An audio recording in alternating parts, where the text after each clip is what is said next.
Hello everyone, participatory রিসার্চের participation করতে আমরা আজকে চলে এসেছি ইউল্যাব ক্যাম্পাসে। আজকে আমরা ট্রান্সলেট ওয়ার্ক করবো। এই আমার আইডি কার্ড করে দিতে পারবো না তো? নাই, থ্যাংক ইউ। আচ্ছা, আমরা কেন যাচ্ছি? ট্রান্সলেট ওয়ার্ক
তো আপনাদের ক্যাম্পাসের ম্যাপ, এটা আমরা আমাদের টিমের সহকারে এটা আমরা এঁকেছি।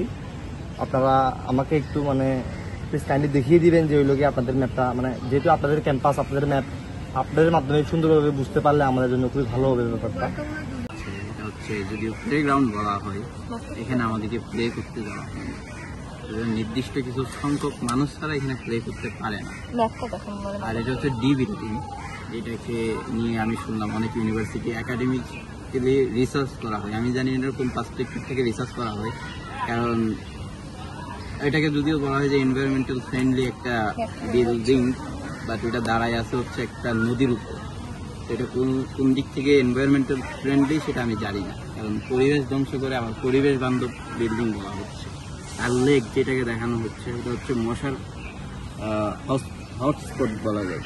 এখান থেকে প্রতিনিয়ত মশা আসতেছে এবং কামড়াচ্ছে, ডেঙ্গু হচ্ছে। এটা নিয়ে আমাদের ইউনিভার্সিটি কোনো মতেই কনসার্ন না। আর যে গেট, এখানে কতগুলো যারা গার্ড বসে থাকে তাদের বিহেভিয়ারাল ইস্যু আছে। আমরা যখন আমাদের ফ্যামিলিগত কোনো মানুষ আনি, ফ্যামিলির কাউকে আনি, তারা প্রবেশ করতে দেয় না, ওটা রাফ ব্যবহার করে। আমার কথা হচ্ছে কেন করবে রাফ ব্যবহার? এর আগেও আমি একটা শুটে পারমিশন নিয়েছিলাম, রেজিস্টারের পারমিশন দিতে, গেটে ঢুকতে যাব, কিসের শুট, কেন করবেন? আমি রেজিস্টারের পারমিশন আছে, ওরা ওইখানে রেজিস্টারের ভূমিকা পালন করতেছে। আর এই যে মেডিকেল, আসলে এখানে কি কি ট্রিটমেন্ট হয় আমার নিজেরও জানা নেই। আমি একবার গেছিলাম, ওই যে নাপাসরা নাকি এই ধরনের হাবি জিনিস হারা গেছিল। আর যদি বুক শপের কথা বলি, এটা মোটামুটি ঠিকঠাক আছে। আচ্ছা, আপনি এতক্ষণ যেটা বলেন এটা হচ্ছে আপনার আপনাদের ক্যাম্পাসের বিহেভিয়ার জনিত হলো একটা সমস্যা, আপনাদের অভ্যন্তরীণ। এটা আমি ধরে নিলাম এটা আপনাদের একটা ক্যাম্পাসের একটা অথরিটির একটা প্রবলেম। এখন আপনাদের আমি যদি প্রশ্ন করি, এখন আপনাদের স্টুডেন্টের মধ্যে এরকম কোনো প্রবলেম আছে নাকি, যেমন যেটা আমরা সলভ করতে পারবো? যেমন পানির সমস্যা, টয়লেটের সমস্যা, ক্যান্টিনের সমস্যা, হ্যাঁ, আপনার মনে করেন এই যে রেস্ট নেওয়ার পর্যাপ্ত পরিমাণে জায়গা আছে কি না, আপনাদের এই বিষয়ে কি আপনাদের কোনো সমস্যা আছে কিনা?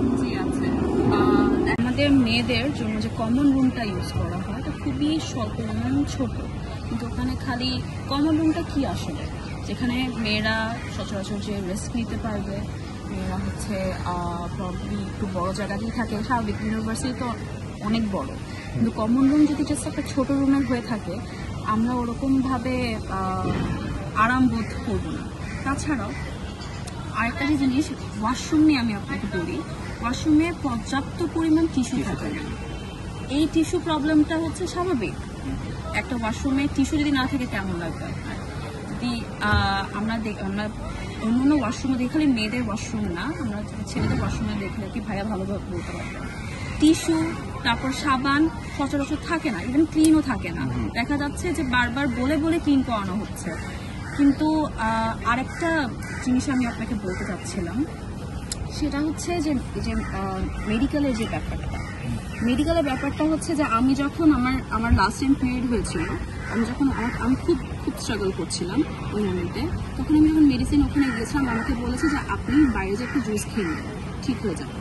আচ্ছা, যেটা আমার জন্য অনেক ক্ষতি করছিল, কারণ পরবর্তীতে আমার 2 ঘন্টা পর একটা ক্লাস ছিল যেটা আমাকে অ্যাটেন্ড করতেই হবে। হ্যাঁ, আর তাছাড়া আমরা ইউল্যাবের ম্যাপের মধ্যে আরেকটা জিনিস যেটা ভাইয়া উল্লেখ করেছে, সেটা হচ্ছে গার্জিয়ানদেরকে আনতে দেন, এবং গার্জিয়ানরা আসলেও পার্কিং এর একটা ছোট্ট জায়গায় একটা জাস্ট ছোট ফ্যান নিয়ে তাদেরকে বসে রাখা হয়। হ্যাঁ, ওর পাশে হচ্ছে স্মোকিং জোন, যেখানে ইয়াং জেনারেশন না, হ্যাঁ অবশ্যই আমরা যেহেতু ইয়াং, আমরা এখন অ্যাডাল্ট, আমরা স্মোক করি, আমরা হচ্ছে বিভিন্ন জিনিস সেবন করে থাকি যেটা উচিত না, কিন্তু আমরা করে থাকি। কিন্তু তার পাশে অভিভাবকদের জন্য অ্যাটলিস্ট, হ্যাঁ ইউনিভার্সিটিতে উঠে গেছি তার মানে এই না যে আমাদের অভিভাবকরা আসতে পারবে না।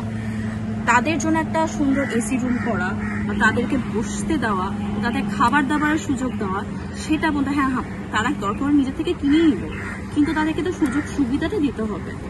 আর আমরা যেটা প্লে গ্রাউন্ড নিয়ে কথা বলি, আমার হচ্ছে ইউনিভার্সিটি শেষ পর্যায়ে, তা আমি কোনোদিনও আমি আমার প্লে গ্রাউন্ডে যেতে পারিনি, যেখানে বসে আমি আড্ডা দিব আমার বন্ধুদের সাথে, যেখানে বসে আমি গল্প করতে পারবো, আমি মেমোরিজ করতে পারবো, কিন্তু 4 বছর শেষ হওয়ার পরও আমি আজ পর্যন্ত আমি প্লে গ্রাউন্ডে যেতে পারিনি।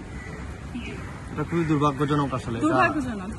আর একটা হচ্ছে যে বিল্ডিং এর উপর যে প্রেয়ার রুম যেগুলো আছে, ওইখানে যেটা হচ্ছে ওইখানকার ছাদ না, ওটা হচ্ছে টিনের, তো অতিরিক্ত গরমের কারণে এখানে আসলে বসা যায়।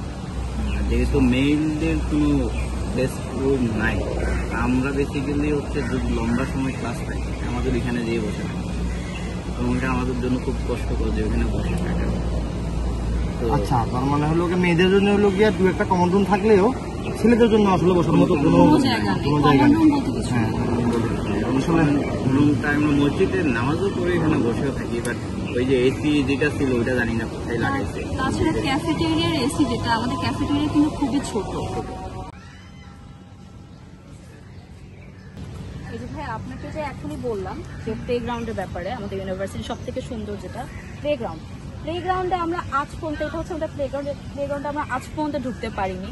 এখানে খুব যেটা আপনি দেখছেন অনেক বিশাল বড় জায়গা, কিন্তু এখানে খেলা হয়, এখানে বিভিন্ন বাইরে থেকে মানুষজন এসে খেলাধুলা করে, কিন্তু আমরা যে স্টুডেন্ট, আমরা যারা খেলা করি না, তারা এখানে কখনো ঢুকতে পারিনি।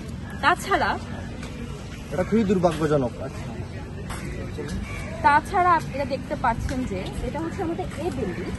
এই বিল্ডিং হচ্ছে এটা প্রথমে বানানো হয়েছিল, এই এবং বি বিল্ডিং ফার্স্টে বানানো হয়েছিল, খুব ছোটোখাটো সুন্দর ছিল।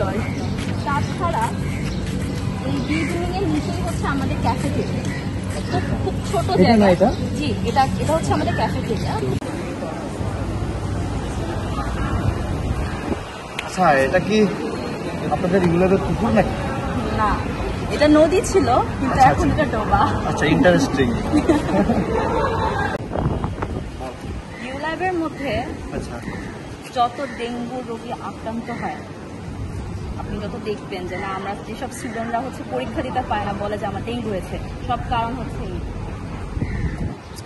জি, এখান থেকেই আমাদের মশা স্বাভাবিক এত বেশি পরিষ্কার করা হয় না।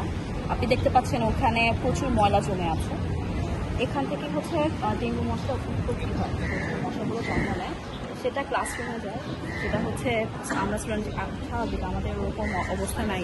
আমাদের অন্য ইউনিভার্সিটির মতো পুরাটা হচ্ছে বিল্ডিংয়ের আন্ডারে না, খোলামেলা জায়গায়, স্বাভাবিক মশা থাকবে। এটা নিয়ে ইউল্যাব কখনো ওরকম পরিমাণ কাজ করে থাকে না, না এই পুকুর নিয়ে কাজ করছে, ডোবা নিয়ে কাজ করছে, না মশা নিয়ে কাজ করছে। ওকে, ট্রানজেট ওয়ার্ক এবং ম্যাপিংয়ের মাধ্যমে আমরা ইউল্যাব স্টুডেন্টদের কাছ থেকে আমরা অনেক সমস্যা খুঁজে পেয়েছি, এবং এই সমস্যাগুলো সমাধান করা খুবই জরুরি, আমাদের প্রয়োজন। ইউল্যাবের স্টুডেন্টরা কিন্তু এই সমস্যার সমাধান তারা দিয়েছেন, এখন শুধুমাত্র প্রয়োজন ইউল্যাব অথরিটির সদিচ্ছা। অনেকক্ষণ ধরে আমরা ইউল্যাবে ঘোরাঘুরি করছি, ইউল্যাবের শিক্ষার্থীদের সাথে আমরা কথা বলছি, ইউল্যাবের শিক্ষার্থীদের সাথে আমরা কথা বলে অনেকক্ষণ ধরে অনেক সমস্যা খুঁজে পেলাম ইউল্যাবের ভিতরে। ইউল্যাবের যেমন কমন রুমের সমস্যা আছে, ইউল্যাবের বিহেভিয়ারাল সমস্যা আছে, ইউলেবের ক্যান্টিনের সমস্যা আছে, ইউলেবের কমন রুমের সমস্যা আছে, ইউলেবের প্লেগ্রাউন্ডের সমস্যা আছে। এরকম অনেক সমস্যা আমাদের ভিডিওতে আপনারা খুঁজে পাবেন এবং আমরা ইউলেব অথরিটির কাছে বিনীতভাবে অনুরোধ করব যে স্টুডেন্টদের এই সমস্যাগুলো সমাধান করে তাড়াতাড়ি